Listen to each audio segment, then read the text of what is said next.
That's correct. And that, I went through the same program at Harvard that produced Kissinger, Brzezinski, Huntington, Schelling, all the rest of them. That's their attitude towards the military. They're supposed to do what they're told to do.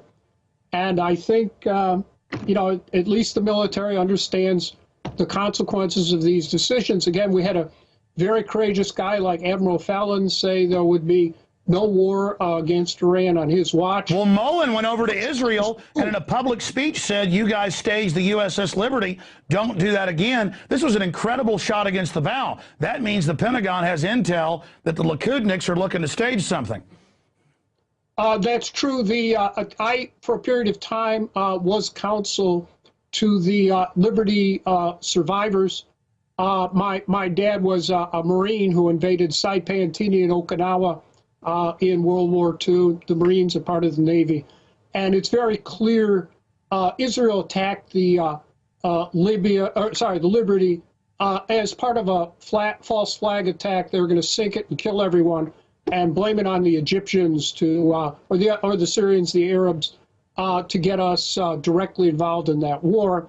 And fortunately, because of the great courage and heroism of the men of the Liberty, who, by the way, had no weapons, but they kept that ship afloat and survived and were able to tell the story. And yet, despite that,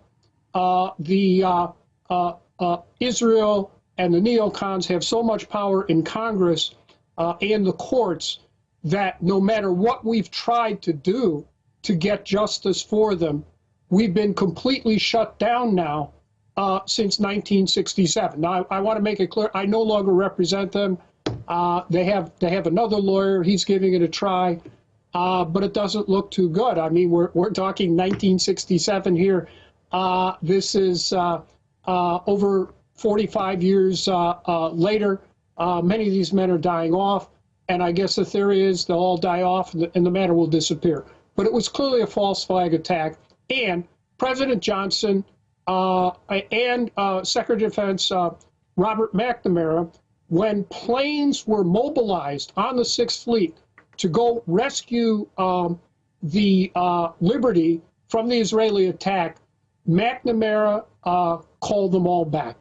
And in my opinion, having studied this matter and researched the statutes, clearly McNamara should have been prosecuted for treason. As defined by the United States Constitution. People use the word treason all the time. It's incorrect. There's a formal, technical, legal word, definition of treason set forth in the Constitution and in a United States statute. I researched this for the Liberty vets. Clearly, McNamara, who I take it was already acting pursuant to orders from President Johnson, committed treason against the United States of America and the Liberty vets. And here we are 45 years later, and they have no justice, no recognition. And it shows you the power of the Israel lobby here in the United States, in Congress, in the news media, to still cover this up. Well, you're a constitutional lawyer, but this is in closing. I mean, for me, I've read the statutes on treason. It's when you aid a foreign military power against your own forces, or you try for a foreign power to overthrow your government. I mean, treason is opening the gate to let the enemy in. The ship's under attack. They're begging for help for hours. The jets are taking off. And I've talked to the generals and the admirals. In fact, a lot of them have died since I had them on, who were there and were on the radio phone and said, I want to talk to the president. And I'm going from memory, but yeah, the president even came on the line and said, yes, we're not going to have an incident, recall those planes. And it's just amazing to see that definition. I mean, I'm correct in a layman's definition of treason, correct? I think the Liberty, having researched it a while ago, my conclusion and the advice I gave them when I was serving as counsel to them was that McNamara definitely had committed treason as defined by the United States Constitution, and there is a statutory definition of treason further specified it, yes. Wow. All right. Well, Professor Boyle, that was a great 50-minute interview. I meant to do 15 minutes, but it's always riveting talking to you. God bless you, and I hope we turn this around so we don't end up being political prisoners. I think if they start trying to round folks up, though, down the road, even in a war, I don't think everybody's going to line up and do what they're told. It's just quite a mess we're headed into. I'm afraid it is, and all we can do is keep struggling. And those two books I mentioned will try to give your listeners some information and background and materials that they can use to formulate their own opinion and their own conscience as to what they should do now.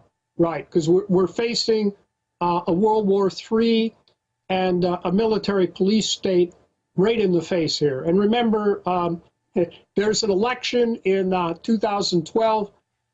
We could have another October surprise. If it looks like Obama's losing, maybe the only way he could win would be to launch an attack on Iran or Syria. Well, a year ago, the neocons were in the papers saying, get behind an Iran attack and we'll leave you alone, we'll support you. I mean, it's all an open conspiracy against liberty. And for good old boys out there that are like, oh, I'm behind killing the Iranians at a tribal level, they need to understand the globalists don't care about the Iranians or us either. When freedom goes, we're all going to get hammered by this. Thank you so much, Dr. Boyle. All right. Thanks a lot, Alex. Have a good week. Thank you. Yeah, have a great weekend. Wow, that was an amazing interview. Great job to the crew. And I will, Lord willing, see you back this Sunday, 4 to 6 p.m. with a radio show, and back Monday, of course, with Infowars Nightly News. And that is it for myself and the crew. Great job, folks, and great job to all the subscribers out there. If you're watching elsewhere on the web and want to support us and see it when it first airs and all the archives and 9 years of material, prisonplanet.tv or InfoWarsNews.com. We've got a 15-day free trial we're running right there.